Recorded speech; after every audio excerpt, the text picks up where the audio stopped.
Assalamualaikum warahmatullahi wabarakatuh. Halo semuanya, kembali lagi bersama saya. Dalam video ini, saya akan menjelaskan beberapa materi tentang bimbingan konseling. Nah, video ini saya buat untuk memenuhi tugas ujian akhir semester mata kuliah bimbingan konseling yang diampu oleh Ibu Khalifah Hasanah, MPDI. Sebelumnya, perkenalkan, nama saya Vika Apriana Kumalasari, NIM 2231411042 dari Program Studi Pendidikan Guru Madrasah Ibtidaiyah kelas 2B. Nah, dalam video ini saya akan membahas 3 pembahasan. Pembahasan yang pertama adalah psikoanalisis dalam bimbingan konseling. Pembahasan yang kedua adalah rasional emotif terapi. Nah, pembahasan yang terakhir adalah contoh kasus yang ada di dalam lingkungan rumah saya. Nah, pembahasan yang pertama adalah tentang psikoanalisis. Nah, teman-teman tahu nggak sih apa itu psikoanalisis? Psikoanalisis merupakan suatu metode penyembuhan yang bersifat psikologis dengan cara-cara fisik. Konseling dalam memandang psikoanalisis ini merupakan sebagai proses reedukasi terhadap ego agar menjadi lebih realistik dan juga rasional. Nah, di sini saya mengambil satu pendapat dari Freud. Menurut pendapatnya, pendekatan psikoanalisis ini memiliki keunggulan, di mana letak keunggulan tersebut adalah sangat efektif untuk menyembuhkan klien atau pasien yang histeria, cemas obsesi, neurosis. Nah, teman-teman, dalam psikoanalisis ini juga memiliki tujuan. Yang pertama, ada tujuan utamanya yaitu membuat kesadaran atau conscious hal-hal yang tidak disadari atau unconscious counseling. Tujuan yang kedua adalah menolong individu untuk mendapatkan pengertian yang terus-menerus tentang mekanisme penyesuaian dirinya. Nah, tujuan yang terakhir adalah membentuk kembali struktur kepribadian konseling. Dalam pendekatan psikoanalisis ini terdapat 3 golongan. Yang pertama adalah ID, yang kedua ada ego, dan yang ketiga ada superego. Nah, ID ini merupakan sebuah insting untuk melakukan sesuatu namun tidak terkoordinasi. Jadi, seseorang melakukan sesuatu namun hal tersebut tidak dapat terkoordinasikan oleh tubuhnya. Yang kedua ada ego. Ego sendiri merupakan bagian yang terorganisasi.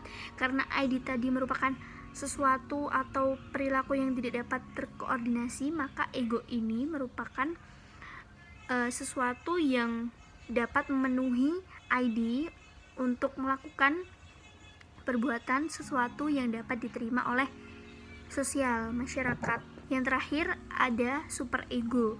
Superego sendiri merupakan aspek moral dari suatu kepribadian yang didapat dari pengasuhan orang tua atau dari nilai-nilai moral, norma-norma yang ada di dalam masyarakat dengan didasarkan moral dan penilaian salah dan benar. Selanjutnya kita akan membahas tentang rasional emotif terapi dalam bimbingan konseling. Teman tahu nggak apa itu rasional emotif terapi? Rasional emotif terapi itu sering disingkat sebagai RET. Itu merupakan suatu pendekatan dalam konseling yang membantu dalam mengubah sikap, cara berpikir, dan persepsi. Jadi dalam rasional emotif terapi ini membantu konseli dalam mengubah sikapnya, mengubah cara berpikirnya, dan juga mengubah persepsinya.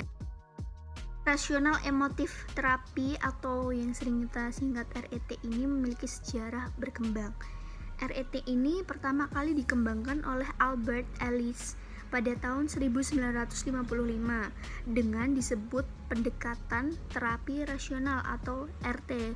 Jadi pada awalnya itu belum menjadi nama RET, namun RT ya, atau terapi rasional. Nah, pada tahun 1961 Albert Ellis mengubah namanya menjadi rasional emotif terapi. Jadi RET ini baru berubah nama pada tahun 1961, jauh dari awal perkembangannya, awal pertama kali dikembangkan. Namun, pada tahun 1993, Ellis mengubah nama lagi dari RET, dari Rational Emotive Therapy, menjadi REBT, yaitu Rational Emotive Behavior Therapy. Nah, RET ini juga memiliki beberapa konsep. Yang pertama, ada tujuan fundamental dan tujuan primer, emosi, kognisi, dan juga perilaku. Yang ketiga, ada emosi sehat dan juga tidak sehat. Yang keempat atau yang terakhir, ada 2 kecenderungan biologis. Di sini saya akan memberikan contoh kasus yang ada di sekitar saya dari pendekatan psikoanalisis ini. Yang pertama, dari aspek ID. Contohnya ketika anak-anak merasa lapar pada saat mungkin perkumpulan antara teman-teman, si anak ini lapar, dia sudah membeli sesuatu namun habis. Nah, dalam ID ini, anak ini mendapat insting untuk mengambil makanan dari teman tersebut. Itu merupakan contoh kasus dari ID. Contoh kasus yang kedua ialah kasus ego. Ego merupakan bentuk usaha untuk memenuhi kebutuhan dari ID tersebut. Ambil contoh kasus yang mungkin ada di sekitaran kita ya, ketika kita berada di suatu restoran, namun kita sudah merasa haus. Ketika itu ada insting untuk kita mengambil ke kasir atau kepada pelayan untuk meminta air putih atau minum. Namun ada ego kita yang berusaha untuk memenuhi kebutuhan ID tadi, untuk menunggu pelayan saja, agar menunggu pelayan saja, karena seperti yang sudah kita tahu bahwa ego itu berusaha memenuhi kebutuhan ID namun dengan syarat, dengan cara yang dapat diterima masyarakat. Jadi kita tidak boleh gegabah dalam ego ini gitu. Jadi contoh kasusnya seperti itu. Lalu contoh kasus yang terakhir dari super ego, contohnya ketika ada seorang memiliki hasrat untuk mencuri karena mungkin dia nggak punya gitu. Kayak contohnya anak-anak sedang bermain bersama. Si A memiliki handphone, si B memiliki handphone, namun si C tidak memiliki handphone. Kenapa? Karena mungkin orang tua dari si C tidak mampu, kurang mampu gitu. Jadi tidak bisa membelikan si C handphone.